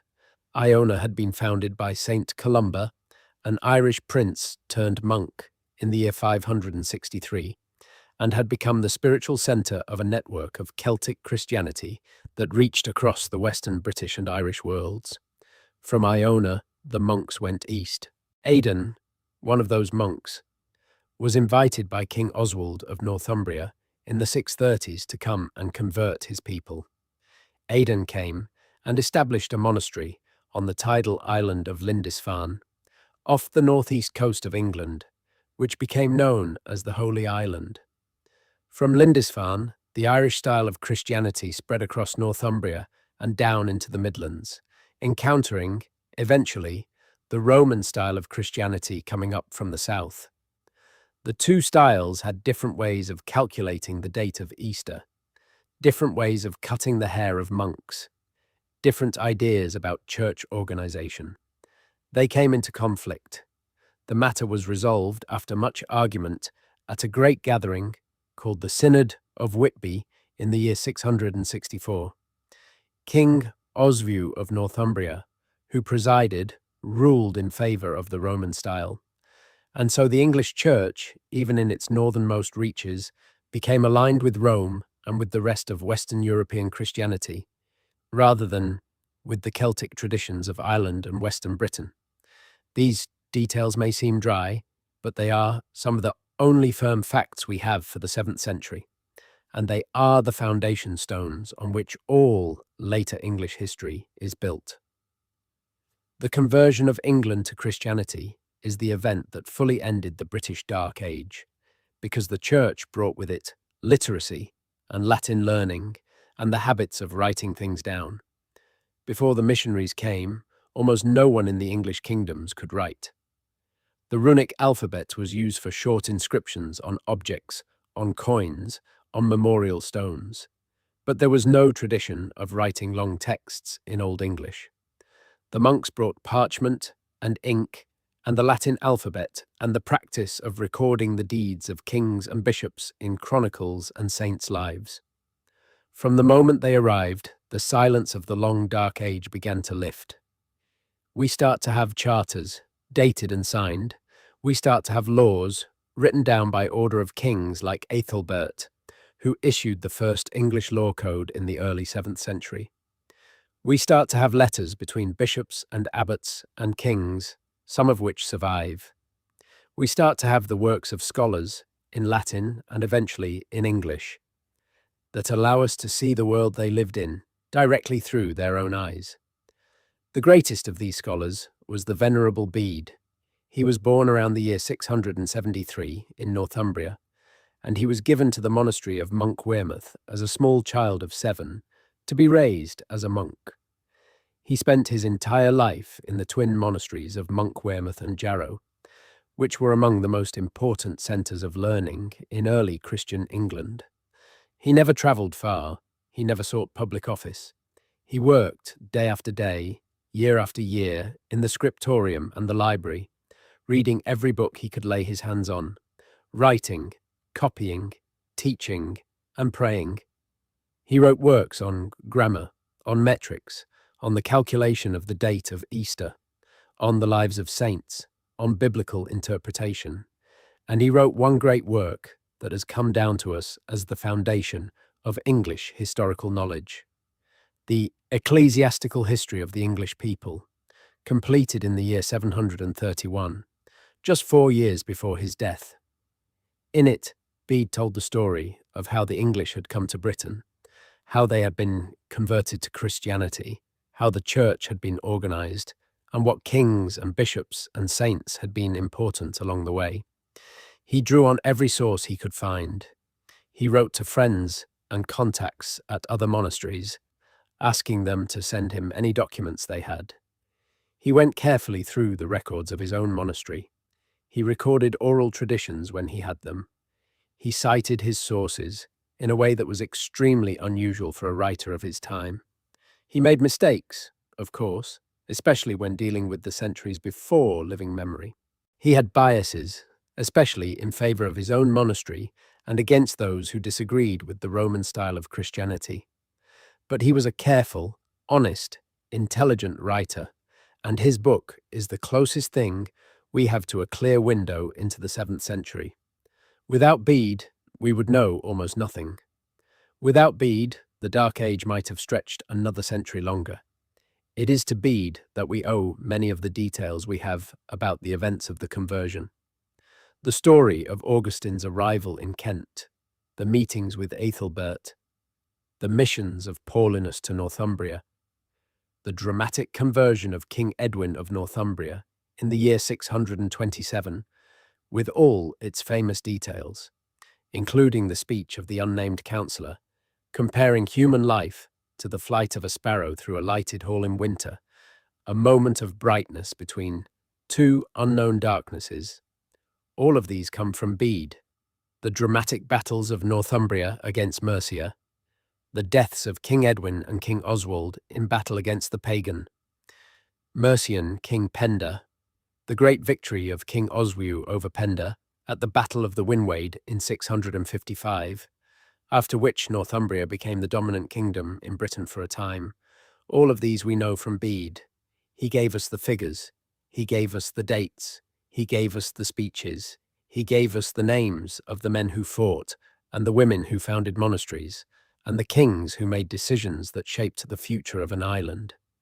He even gave us the convention of dating events from the birth of Christ, the Anno Domini system, which he popularized in his historical writing, and which has been used in the Western world ever since. When you say a year is 2026, you are using a system Bede helped invent. He was an extraordinary man, working in difficult times, doing patient, careful work that has shaped how we understand his world. But even Bede did not really know what had happened in the 5th century. He had no good sources for it. He knew what Gildas had written, which he summarized. He knew the basic story of Hengist and Horsa, and the Adventus Saxonum, which he recorded. He knew the names of some of the kings of his own kingdom's distant past, which he listed in genealogies. But the details, the texture, the daily life of the 5th and 6th centuries were as obscure to him in the early 8th century as they remain to us today. He was already looking back across the Dark Age. He could see the shadows, but not the shapes within them, and he wrote what he could, and admitted what he did not know, and trusted that future readers would understand. By the time Bede was writing, in the early 8th century, the world he lived in was solidly Christian and largely literate, at least among the educated elite. The kingdoms of the English had taken on a more stable shape. Mercia, under a series of strong kings, was emerging as the dominant power in the Midlands. Wessex was beginning the long process of expansion that would eventually make it the foundation of a united English kingdom. Northumbria, after its 7th century golden age, was beginning to decline politically, though it remained for a long time a major centre of scholarship and art. The great illuminated gospel books, the Lindisfarne Gospels and the Book of Kells, were being produced in the monasteries of the British and Irish worlds, with their intricate interlaced designs drawing on both Mediterranean Christian and native Celtic artistic traditions. The English language itself was beginning to settle into the form we call Old English, and the first surviving examples of Old English poetry were being composed, including the great heroic poem Beowulf, whose date of composition is still debated, but whose roots stretch back into the world of the early Anglo-Saxon migrations. In the British West, meanwhile, the Dark Age was longer and the recovery slower. The Welsh kingdoms continued through the 7th and 8th centuries, fighting their wars with the English, especially with the kings of Mercia. They had their own bards and their own chroniclers, but their writings have mostly come down to us, only in much later copies. The great poem We Gododin, which we mentioned earlier, was probably composed in the late 6th or early 7th century, but the version we have is in a manuscript from the 13th century. The Mabinogion, that strange cycle of Welsh prose tales that preserves stories going back into the deepest British past, was first written down in the 11th or 12th century, in manuscripts that survived only by chance. The chronicles of the Welsh princes, the genealogies of the Welsh royal houses, the annals of the Welsh kingdoms, all of these were maintained, but they were maintained in a smaller world, with fewer resources, in a language that the wider European audience could not read. And so, while the English world of Bede and his successors comes through to us in relatively clear sound, the British world of the same period comes through, more faintly, like a song heard from a long way off, in a language you almost but not quite understand. The kingdom of Strathclyde, in the far north, survived longer than any of the others. It held the rock of Dumbarton, with its commanding position over the Clyde, until the rock was finally sacked by Vikings in the year 870. Even after that, the kingdom continued, in reduced form, until it was finally absorbed into the Kingdom of Scotland in the 11th century. Its kings spoke a language descended from Old British, closer to Welsh than to modern Scottish Gaelic, and they remembered, in their poems and their genealogies, that they were heirs to the world of post-Roman Britain. They were the last living link, in some sense, to the world of Gildas and Ambrosius and the unnamed war leader who had fought at Mount Badon. Let us slow down for a moment and try to picture, as best we can, what life actually looked like in the dark centuries themselves.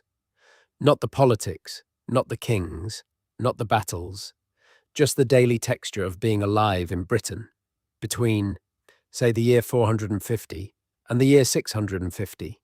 What did people eat? Where did they sleep? What did they hear when they woke up in the morning? What did they fear when the sun went down? The first thing to understand is that for most people, in most places, life had always been agricultural and remained agricultural through every change of language and religion and ruler. The vast majority of the population lived in small farming settlements, growing wheat and barley and oats and rye, keeping cattle and sheep and pigs and chickens and geese, working the same fields their grandparents had worked, observing the same seasons, fearing the same diseases, hoping for the same kinds of weather.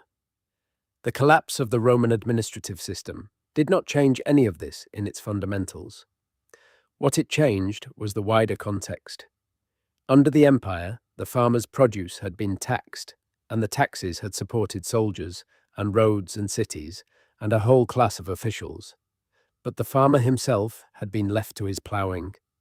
After the empire, the farmer's produce was no longer being taxed by an imperial system. It was instead being taken, in smaller and more direct forms, by local lords or by churches or by the demands of nearby warbands. The relationships became more personal and more local.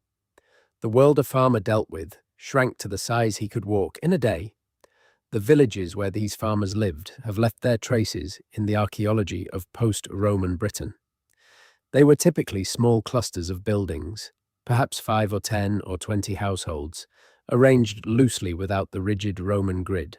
Their houses were timber-framed and thatched, with wattle and daub walls, with a hearth in the middle of the main room, with smoke escaping through the roof or through small openings under the eaves. The inside of such a house would have been smoky, dim, and surprisingly warm in winter, especially with the cattle penned in the same building or in a connected byre on cold nights. The light was firelight and oil lamps and the slanting light through narrow doorways and windows. The walls were hung with woven cloth and tools and weapons. The floor was hardened earth, sometimes covered with rushes or straw that were swept out and replaced regularly. Children sat by the hearth. Old women spun thread on hand spindles. The work was constant and quiet and known to every hand that did it from years of repetition. The fields around these villages were ploughed with ox teams in long, thin strips, with each family farming several scattered strips in different parts of the village's land. This pattern of agriculture, which would eventually develop into the medieval open field system, was beginning to take shape in the post-Roman centuries.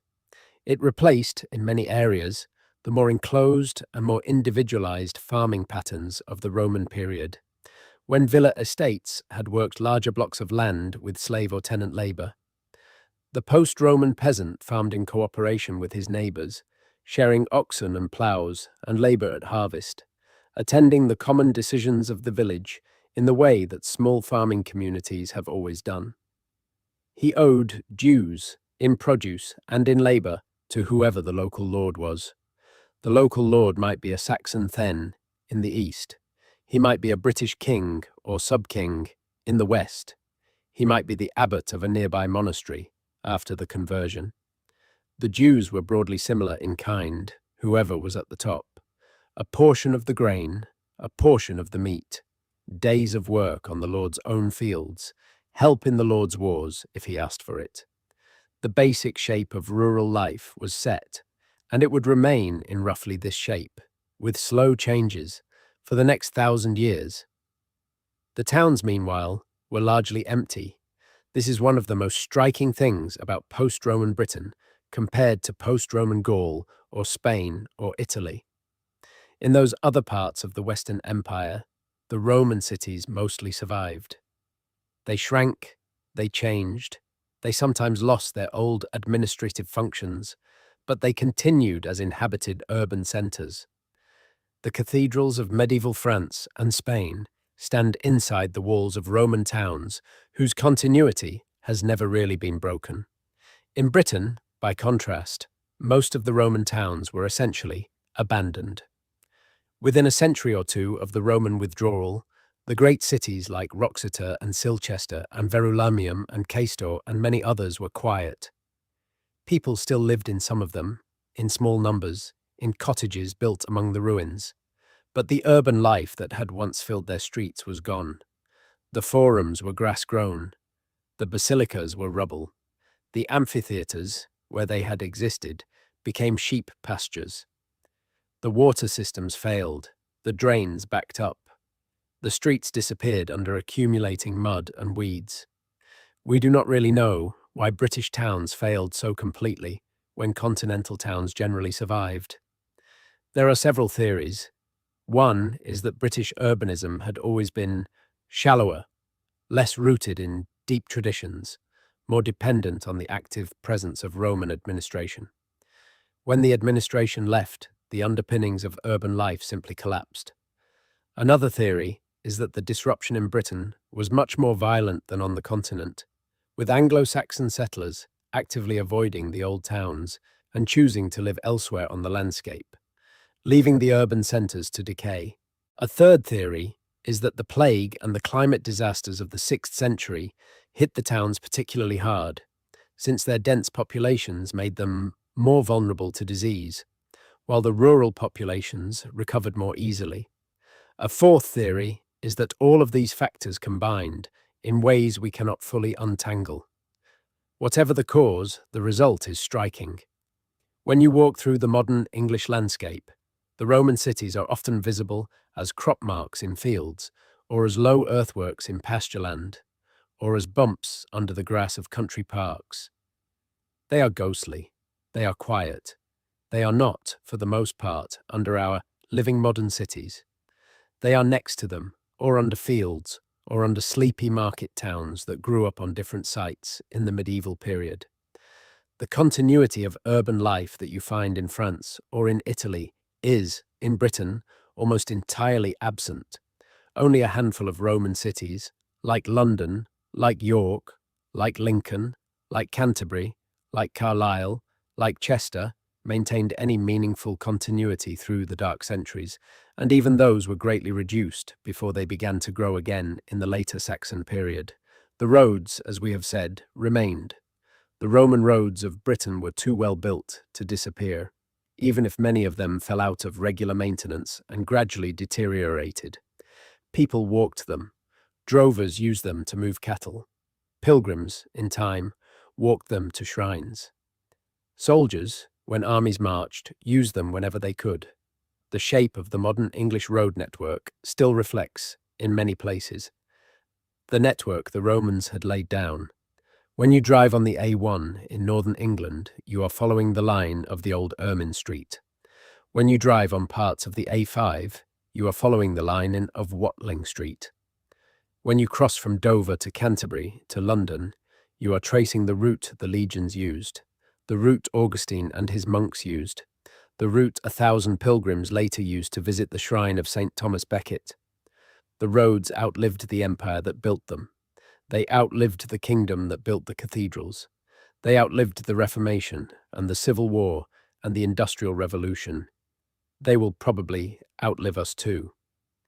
While the towns were emptying and the roads were waiting, the church was quietly becoming the new framework for life in much of Britain, at least in the British West, and, after the conversions of the 7th century, in the New English East as well. The story of British Christianity in this period is one of the most interesting and least well-known parts of the Dark Age. We have already mentioned Patrick, the British Christian who became the Apostle of Ireland. He was not unique. There were many other British missionaries and saints whose lives are recorded in much later hagiographies, but whose work belongs to the 5th and 6th centuries. Saint Illtyd, the founder of the great monastery and school of Llantwit Major in South Wales, where many later Welsh saints were said to have been educated. Saint David, the patron saint of Wales, who lived in the 6th century and founded the monastery that is now the cathedral city of St. David's in Pembrokeshire. St. Cadoc, the founder of the monastery at Llancarfan. St. Samson, who later travelled across to Brittany and helped found the Breton Church. St. Petroc, who worked in Cornwall and whose name still appears on dozens of Cornish churches and villages. St. Piran, also of Cornwall, traditionally said to have crossed from Ireland on a millstone, who became the patron saint of Cornish tin miners. St. Bridget, the great Irish saint whose cult crossed the sea to influence British Christianity. St. Columba, who left Ireland to found Iona. St. Columbanus, who left Ireland to found monasteries in Frankish Gaul and northern Italy. The list is long, and most of the names are unfamiliar to anyone who has not specifically studied this period, but the pattern they form is striking. Across the Western, British and Irish worlds, in the deepest of the dark centuries, a vigorous and creative Christian culture was developing. It produced saints whose memory has lasted 1,500 years. It produced monasteries that became centers of learning. It produced an art and a literature that has survived, in fragments, in some of the most beautiful manuscripts of the early medieval world. The British Christian culture of this period had its own particular flavour. The monasteries were sometimes large, sometimes small. They were often built in remote and beautiful places, on islands or in mountain valleys or on rocky headlands by the sea. They emphasized a particularly strict and ascetic kind of monastic life, drawing on the traditions of the desert fathers of Egypt and Syria, who had become famous in the Eastern Mediterranean in the 4th century and whose example had spread throughout the Christian world. British and Irish monks went out alone to live in remote hermitages, on bare rocky islands, in tiny stone cells called clochans, where they prayed and meditated and lived on almost nothing. The most famous example is the monastery of Skellig Michael, on a precipitous pyramid of rock 8 miles off the coast of Kerry in Ireland, where for centuries monks lived in dry stone beehive cells at the top of dizzying flights of stone steps, far above the sea, with the wind and the gannets and the grey Atlantic for their only company. There were similar sites all along the western coasts of Britain and Ireland. The Hermitage on the island of Calday, off the Pembrokeshire coast. The Hermitage on Bardsey Island, off the tip of the Lane Peninsula. The Hermitages of the Inner Hebrides. The Monastery of Whithorn in southwest Scotland, traditionally founded by St. Ninian in the early 5th century, possibly the earliest Christian foundation in what is now Scotland. the monastery of Glastonbury in the marshes of Somerset, which is one of the oldest in Britain, although the legends attached to it are largely later inventions. The monastery of Bangor Iscode in North Wales, which according to Bede had 2,000 monks at the time of its destruction by an English king in the early 7th century, a figure that sounds incredible but suggests something of the scale of British monastic Christianity at its height. The monks of Bangor Iscode prayed for the British army before a battle at Chester, around the year 615, and were massacred, almost to a man, by the victorious English. It was, in its time, one of the largest atrocities of the period, although it is barely remembered outside specialist works today. The inscriptions on stone that survive from this period are some of our most evocative direct contacts with the people who lived through it. Across Western Britain, from Cornwall up through Wales and into northern England and southern Scotland, there are surviving memorial stones from the 5th and 6th and 7th centuries, with inscriptions in Latin, sometimes in Ogham, sometimes in both. They mark the graves or the memorials of important people whose names would otherwise be entirely lost. There is the famous stone at Llanleonfell in Powys, marking the burial of a man called Iorwerth. There is the Cuneric stone at Roxter, found near the old Roman city, naming a man whose name is Irish, suggesting an Irish settler buried in the city in the post-Roman period.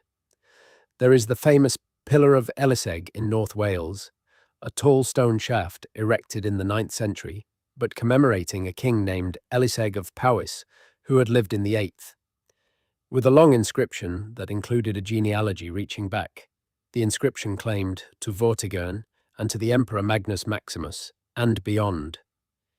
There is the stone at St. Just in Cornwall, with its bilingual Latin and Ogham inscription.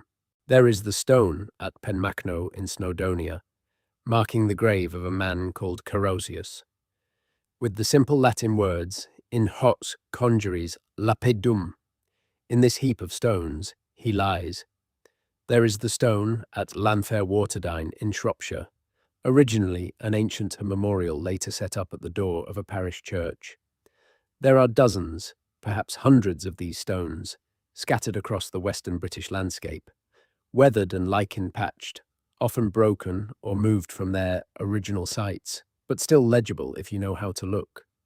Each stone is a small individual voice from the Dark Age, naming a single person who once lived, who once was loved enough that someone went to the trouble of having a stone cut and carved and set up in their memory. The names are British, the names are Irish, the names are occasionally Latin. Sometimes the inscriptions include the rank of the dead.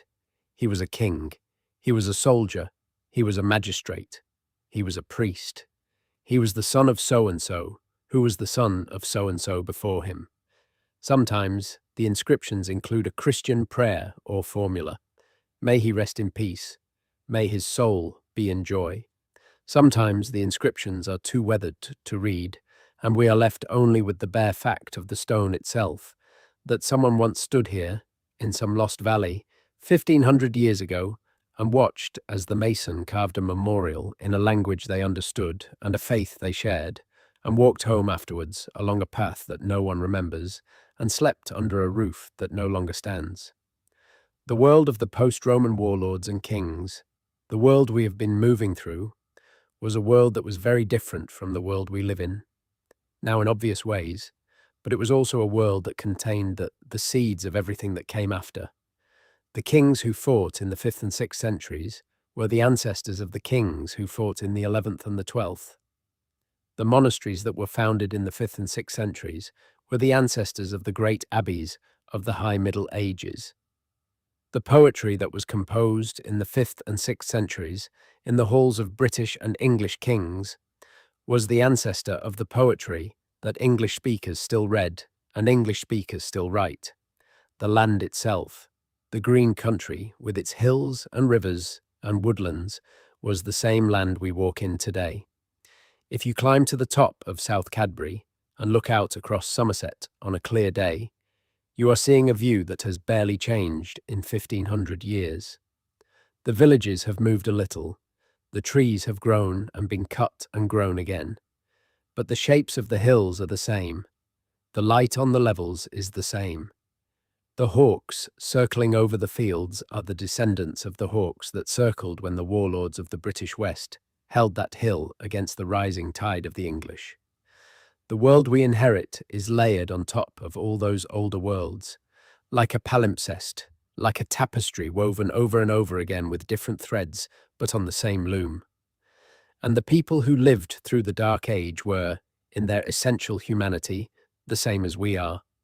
They loved their children, they mourned their dead, they argued with their neighbours, they worked hard and slept tired, they worried about the weather and the harvest and the health of their cattle. They told stories around their hearths in the long winter evenings, stories of their ancestors and of strange events and of heroes and of monsters, stories that were sometimes true and sometimes were not, and were sometimes a mixture of both. They sang, they prayed, they quarrelled, they reconciled, they got drunk on feast days and laughed too loud and woke up the next morning with sore heads and sheepish grins. They were not strangers, not really. They were us, in different clothes, in a different language, under a different sky that was nevertheless the same sky. And when we try to understand them, even across the deep silence of 1500 years, we are doing something that they themselves did. We are trying to remember. We are trying to make sense of a past that has slipped most of the way into the dark. We are trying to keep, in our own small flickering way, the names alive. There are a few moments in the Dark Age when, by accident or by luck, the silence breaks and we catch a sudden vivid glimpse of the world as it was. One of these moments came in the spring of 1939, on a sandy ridge above the river Deben in Suffolk, when an amateur archaeologist named Basil Brown, working at the request of a landowner named Edith Pretty, began to dig into a series of low grass-covered mounds at a place called Sutton Hoo. The mounds had been there for centuries. Local people had wondered about them. Some had been disturbed by treasure hunters in the past, with little to show for it. But the largest mound, when Brown began to dig into it, turned out to contain something extraordinary. There were the shadows of timbers in the sand.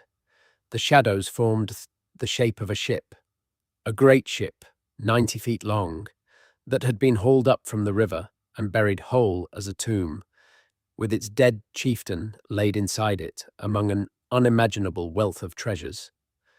The wood of the ship had long since rotted away. Only its impression remained in the sand, like a photograph in dust. But in the burial chamber, amidships, the objects had survived. There was a helmet, in fragments, with iron faceplate and bronze ornament, the famous helmet that has become almost the symbol of Anglo-Saxon England, with its eye sockets and its menacing dragon-shaped nosepiece. There was a great gold belt buckle, weighing more than a pound, carved with the writhing, interlaced beasts of the early Germanic art style. There were shoulder clasps of gold and garnet set with the deep red stones from Sri Lanka, in cell work of astonishing precision. There was a sword in its decorated scabbard. There was a shield with its iron boss and its decorative mounts. There were silver bowls from the Eastern Roman Empire, with the stamps of Byzantine emperors on their bases, showing that they had been made in Constantinople in the late 6th century and had somehow travelled across the whole of Europe to end up buried in an English ship in Suffolk. There were gold coins from the Frankish kingdoms across the Channel, neatly arranged in a purse with 37 of them inside, each from a different mint, almost like a sampler. There were drinking horns with their silver mounts. There was a great cauldron hung on a chain. There was a stringed instrument, a lyre in pieces. There were textiles in small surviving fragments, showing rich decoration. There were spears, and there were arrows, and there were the remains of a magnificent ceremonial whetstone or sceptre, topped with the figure of a stag. Everything spoke of immense wealth. of cosmopolitan connections, of a king who had ruled a real kingdom and who had been honoured in death with everything his court could give him. The Sutton Hoo burial was, almost certainly, the grave of King Raedwald of East Anglia, who died around the year 624 or 625, although other identifications have been proposed. Raedwald is a name we know from Bede.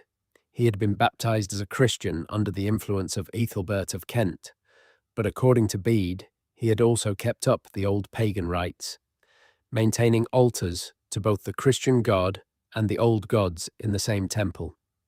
The ship burial at Sutton Hoo has been understood by many scholars as a perfect symbolic representation of this religious ambivalence. The burial mound and the ship and the grave goods are pagan in their basic conception, drawing on the same world of Germanic heroic ritual that we see described in the poem Beowulf. But the silver bowls and spoons among the treasures, with their crosses and their Greek inscriptions, are Christian. The dead king had one foot in each world. He was buried with the wealth of an emperor and the symbols of two religions, in a great ship pointing the way to the next life, and his treasures were covered over with sand, and the mound was raised, and the world went on without him. The discovery of Sutton Hoo in 1939, just months before the outbreak of the Second World War, transformed how we think about early Anglo-Saxon England. The old idea that the Anglo-Saxons of the 6th and early 7th centuries had been simple, rough, illiterate barbarians sitting in smoky timber halls drinking beer was suddenly very hard to maintain. Anyone who could be buried with that much wealth, that much craftsmanship, those Byzantine silver bowls and Frankish gold coins and Sri Lankan garnets, was not living in a backward little world. He was at the centre of a network of trade and gift exchange that stretched across the whole of Europe and beyond. He had his own court poets to compose praise songs and lamentations. He had his own goldsmiths and his own armourers and his own shipbuilders. He had connections to other kings in Frankish Gaul and in Kent and in Northumbria and probably further afield. He had wealth. He had power. He had, in his own dim corner of the Dark Age, a kind of brilliance that we are only just beginning to perceive. And he is not alone. Other rich Anglo-Saxon burials have come to light over the years, though none on quite the scale of Sutton Hoo. There is the princely burial at Prittlewell in Essex, discovered in 2003, with its gold cross and its glass vessels and its hanging bowls, the burial of an East Saxon prince of the early 7th century. There is the burial at Taplow in Buckinghamshire, excavated in 1883. There are the great cemeteries of Spong Hill in Norfolk, with their thousands of cremation urns. There is the recently discovered Staffordshire hoard, found in 2009 by a metal detectorist in a Staffordshire field, which proved to be the largest hoard of Anglo-Saxon gold and silver ever found. More than 3,600 pieces of richly decorated objects, mostly stripped from sword fittings and ceremonial gear, possibly the loot from one or several 7th century battles, buried by someone who never came back to retrieve it. Each new discovery enriches our picture of the period. Each one chips away a little at the simple word dark and reveals colours underneath. But the silence persists in spite of all the gold. The bowls and the buckles do not speak. The helmets and the spears do not tell us their stories. We can deduce, we can interpret, we can compare with other evidence. But we cannot hear the voices of the people who once held these things and used them and were buried with them.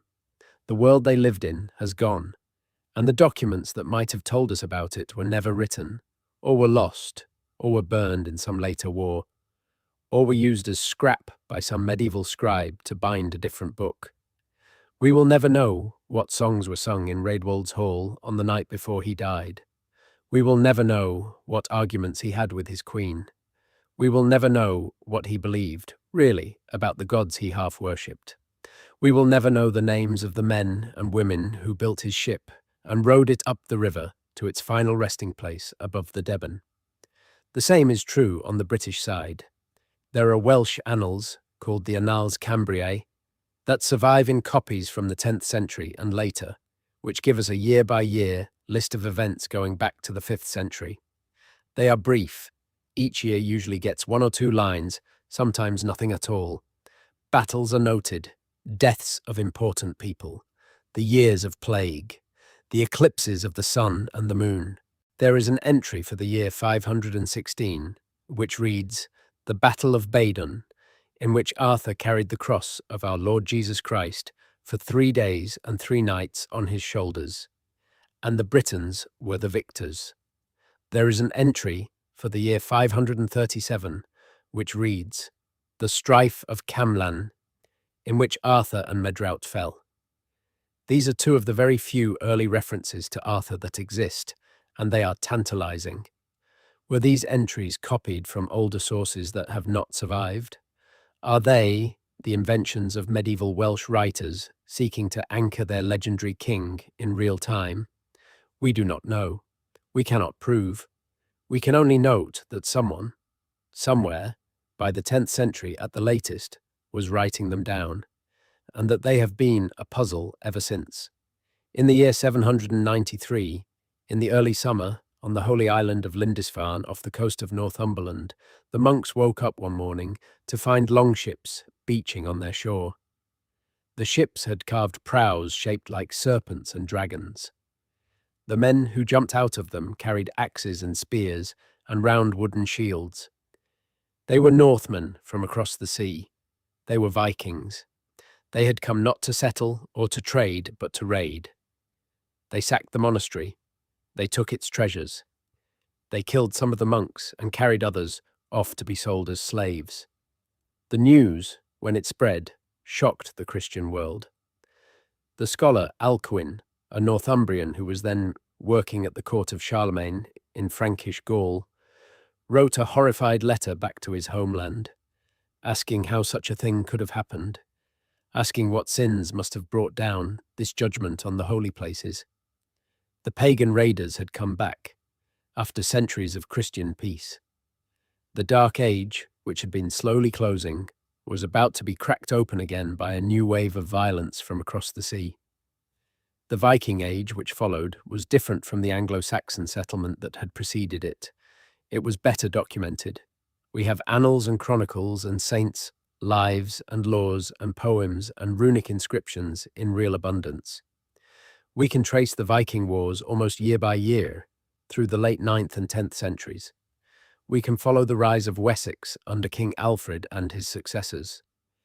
We can watch the Danish armies sweep across England, conquering Northumbria and East Anglia and Mercia, and then being slowly pushed back, and then being absorbed into a New England that had Scandinavian elements knitted into its language and its place names and its laws. By the year 1066, when William the Conqueror crossed the Channel from Normandy and changed everything once again, the Dark Age was long gone. England was a literate, organized, taxed, mapped kingdom, with a working royal administration and a network of monasteries and bishops and shires. The 4 centuries of silence between the Romans and the Vikings had ended. The land had come back into the light, into the kind of documented history that we have learned to expect. But the Dark Age never really ends, in the sense that we never get to fill in the gaps it left. The 400 missing years between 410 and 800 remain, in their essentials, missing. We have learned more about them in the last 100 years than at any other time in history, thanks to archaeology, thanks to careful rereading of the old sources, thanks to scientific techniques that did not exist a generation ago. We have radiocarbon dating, which can tell us when a piece of wood was cut or a bone was the bone of a living creature. We have dendrochronology, which can tell us the year a tree was felled by counting the rings in its grain. We have ancient DNA, which can tell us where the people in a grave came from, who their relatives were, what color hair and eyes they had, whether they were lactose tolerant.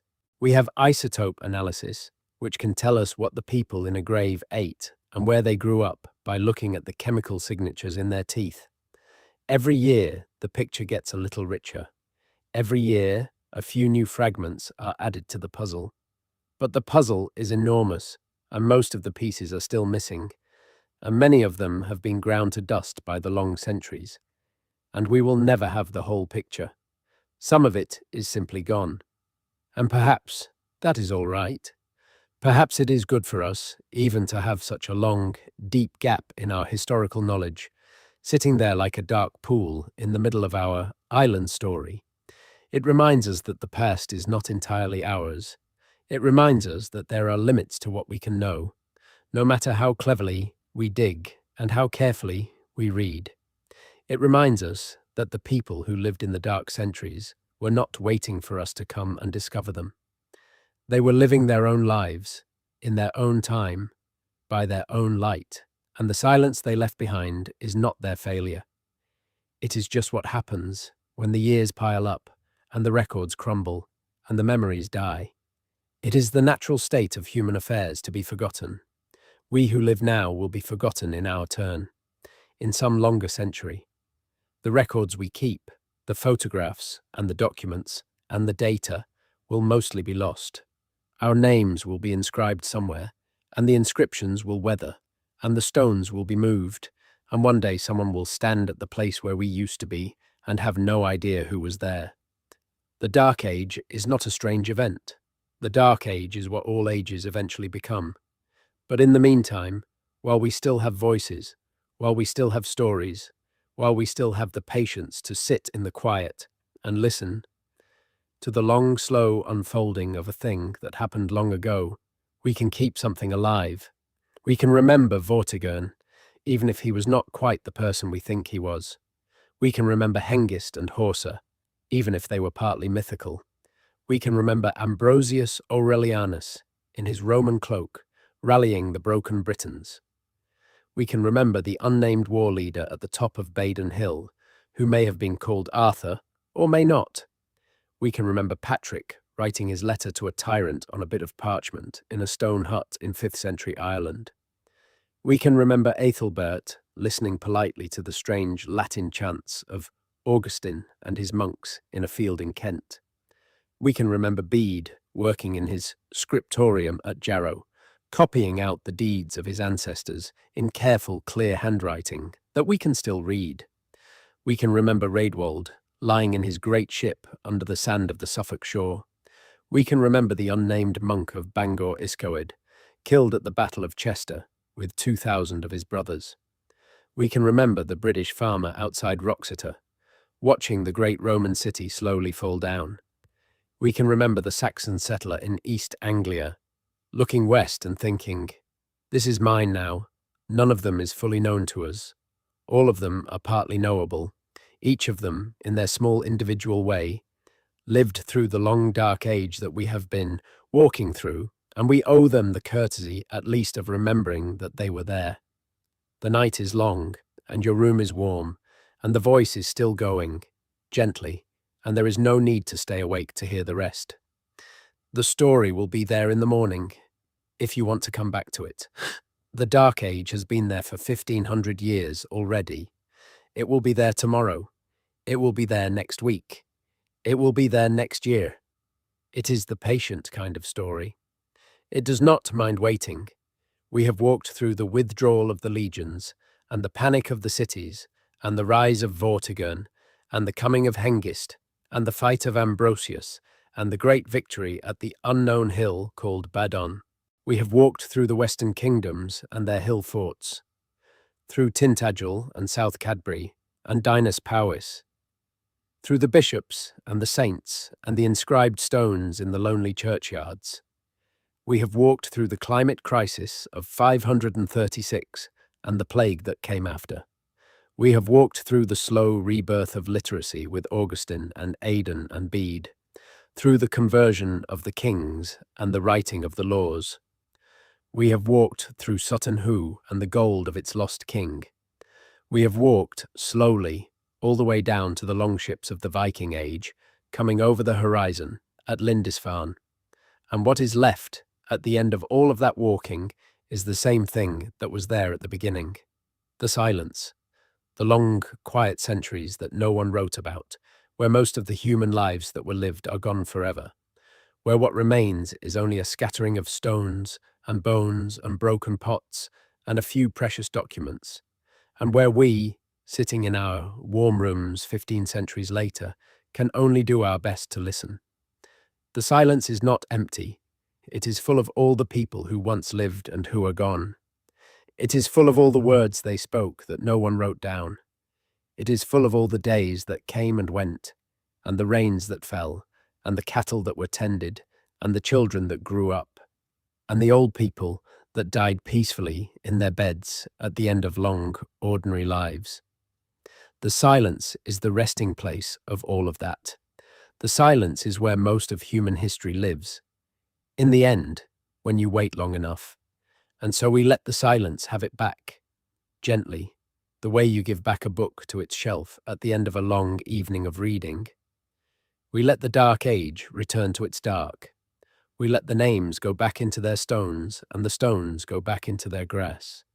We close our own small chapter in the long story of who has tried to listen. Sleep now. There is nothing else you need to do. The 5th century is behind you. The 6th century is behind you. The 7th century is behind you. The kings have fought their battles, and the saints have prayed their prayers, and the masons have carved their stones, and the bards have sung their songs, and all of it is far away from your warm bed and your quiet room. The night will keep watch. The dark will hold its long memory. You can rest. Tomorrow will come, as it always does, with its small ordinary tasks and its small ordinary kindnesses, and the long centuries will still be there if you ever want to walk through them again. But for now, just for now, you can let it all go. Let the cities crumble back into their grass. Let the ships push back out into their long voyages. Let the kings ride away over the rim of the world. Let the warlords sleep in their hill forts, and the monks sleep in their cells, and the farmers sleep in their thatched houses, and the queens sleep in their painted chambers. Let the rivers run on with their British names through their English fields. Let the roads stretch out empty under the stars. Let the moon rise over Stonehenge, and over Tintagel, and over the broken walls of Caerleon, and over the sand at Sutton Hoo, and over the lonely hill of Baden, wherever that hill may be. Let it all rest, exactly where it has rested for so many centuries already. There is something gentle, in the end, about a story whose details have mostly been lost. You do not have to remember the names, because most of the names are not even known. You do not have to keep track of the dates, because most of the dates are uncertain. You do not have to follow the political maneuvering, because most of the politics has dissolved into rumour. The Dark Age is a story that gives you permission to forget. It is a story that has already forgotten most of itself. The fragments that come down to us are like leaves drifting down a slow river, brown and gold and curled at the edges, going somewhere we cannot quite see, in a current we cannot quite feel. You can watch them go by for a while, and then you can close your eyes and listen to the water, and the leaves will continue without you, and the river will continue without you, and that is fine. That is how it should be. That is how all of these old stories have always wanted to be received. Not held tightly, not memorized, not turned into examinations, just listened to, in the dark, with no need for anything in particular to be remembered when the listening is done. The kings of Kent and the kings of Gwynedd and the kings of Northumbria and the kings of Strathclyde and the kings of Wessex are all very far away, in their fields of barley and their halls of timber, and they do not need us to do anything in particular for them. They had their lives. They have their long sleep. We can join them now, in our own small way, for a few hours. Good night.